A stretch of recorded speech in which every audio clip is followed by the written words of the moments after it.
బయటికి వెళ్ళండి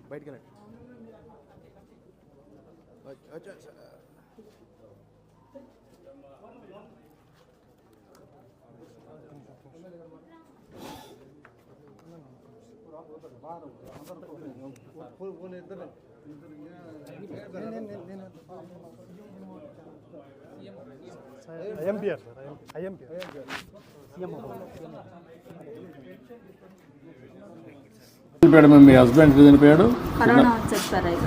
కరోనా వచ్చి చనిపోయాడా? కరోనా సమయంలో సెకండ్ వేవ్. అంటే ఎంత ఏజ్ ఎంత అప్పటికైంది? ఏమన్నా అలవాట్లు ఏమైనా ఉన్నాయా? తాగుడు కానీ అవన్నీ?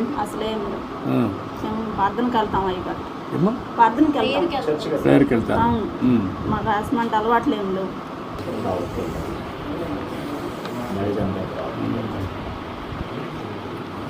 ఇప్పుడు మీ ఇంటి మీద సోలార్ పెట్టిస్తే పెట్టుకుంటారమ్మా? సోలార్ పెట్టిచ్చేస్తే కరెంట్ బిల్లు కట్టే పని ఉండదు. ఇంకేంటమ్మా, ఏంటి చెప్పండి మీ కష్టాలు? మా బాబుని చదివించుకోవాలనుకుంటున్నాను. ముఖ్యంగా వాళ్ళ కోసమే నేను ఇంత ప్రయాసపడుతున్నాను. నా బిడ్డల కోసమే, ముఖ్యంగా నా బిడ్డలు చదివించుకోవడం కోసం. నేను ఆయాంలో 5 సంవత్సరాల్లో 5 సంవత్సరాల కాలంలో మన ప్రభుత్వంలో చేర్చినప్పుడు ఇల్లు కట్టించుకున్నాను. అప్పుడు జరిగిన మళ్ళీ 5 సంవత్సరాల కాలంలో మాకైతే అందుబాటులోకి రాలేదు.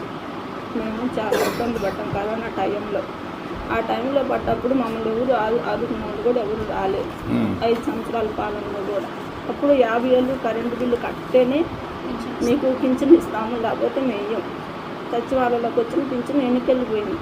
ఎన్నికెళ్ళిపోతే 50,000 బిల్లు కట్టమంటే అబ్బాయి కూలి పని చేసుకుని ఇప్పుడు కూడా మేము నెల వచ్చాము 3,000 రూపాయలు డబ్బులు కట్టుకుంటున్నాం పింఛన్ కోసం 50,000 తెచ్చి. అప్పుడు మాకు సచివాలయంలో పింఛన్ ఇచ్చారు 50,000 కరెంటు బిల్లు కడితేనే. ఆ 50,000 కట్టుకుని ఇప్పుడు నేను అప్పుడు 2,750 రూపాయలు పింఛన్ తీసుకుంటున్నాను. ఇప్పుడు 4,000 వచ్చి నాకు అయ్యగారు నా బిడ్డని 4,000 రూపాయలు పెట్టి నా బిడ్డ నేను పోషించుకొని చదివించుకుంటున్నాను. అబ్బాయి తెచ్చిన 200 జీవిత ప్రకారం మేము ఇంట్లో ఆయుధ ప్రకారం వాడుకున్న ఎట్నా సార్ పాపని చదివించుకునే సామతికి మేము ఇప్పుడు నువ్వు ఇచ్చిన డబ్బులు పెట్టి మేము వాడుకున్నాం. బాగా చదివించమ్మా పాపని, మంచి భవిష్యత్తు ఉంటుంది. డాక్టర్ అవుతావా? నమ్మకమేనా? నువ్వు కూడా టైం ఉన్నప్పుడు చదువుకోకూడదు. పార్ట్ టైం నువ్వు ఇంటర్మీడియట్ ఏం చేసావు? అప్పుడు పాస్ అయినావు. ఇంటర్మీడియట్ ప్రైవేట్ ఇది చేస్తే నీకు క్వాలిఫికేషన్ కూడా వస్తే వ్యాపారానికి కూడా నీకు ఉపయోగపడుతుంది. ఇంటర్మీడియట్ పాస్ అయ్యావనుకో, దెన్ డిగ్రీకి వెళ్ళు. కొద్దిగా టైం స్పెండ్ చేయి. నువ్వు పాలిటెక్నిక్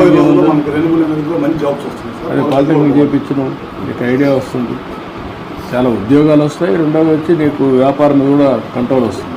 చిన్నగా ఇచ్చి ముందు రిపేర్ చేయి, ఆ 3 లక్షలు పెట్టి దాని నుంచి నెక్స్ట్ ఎట్టుకోవాలి. చదువుకుంటూ 2 పనులు ఇచ్చాయి. ఓకే అమ్మా, నేను ఆ డబ్బులు కూడా ఇప్పుడు బిల్లు ఇచ్చేసేయమంటాను. ఇది కూడా పెట్టిస్తాం, సోలార్ పెట్టిస్తాం.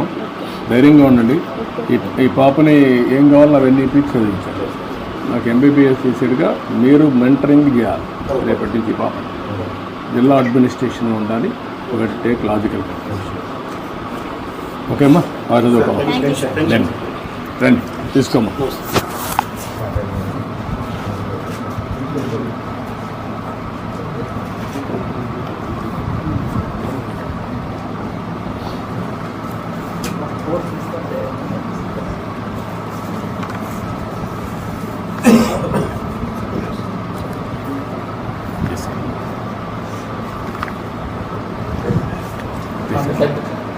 రామ్ అటు ఇట్లా లేమా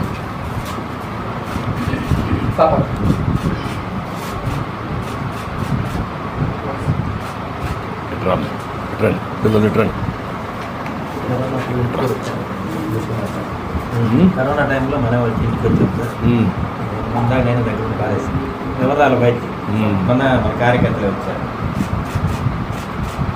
రమేష్ గారు ఓకే అమ్మా, వెరీ గుడ్ అమ్మా.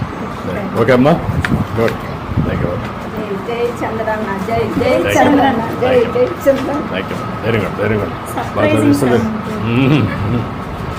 వెరీ గుడ్ అండి. మీకు మళ్ళా కేటగరైజేషన్ వస్తుందమ్మా. ఇప్పుడు మాలామాదిలో కూడా కేటగరైజేషన్ తీసుకొస్తే దాంట్లో కూడా నీకు బెనిఫిట్ వస్తుంది. బాగా చదువుకో పైకి వస్తావు. నువ్వు బాగా తెలివిగా ఉన్నావు, ఇంకా బాగా చదువుకోవాలి, కష్టపడాలి. ఇప్పుడు కష్టపడితే జీవితాంతం సుఖపడతావు. కష్టపడతావా? నమ్మకమేనా? ఏంటంటే నువ్వు సెట్ అవుతావా? ఇప్పుడు ఇది ఇచ్చినాక నువ్వు బాగా సెట్ అయ్యి మీ అమ్మను సరిగా చూసుకొని పాపను బాగా చదివించి మీ చెల్లెల్ని చేస్తావా? ఓకే.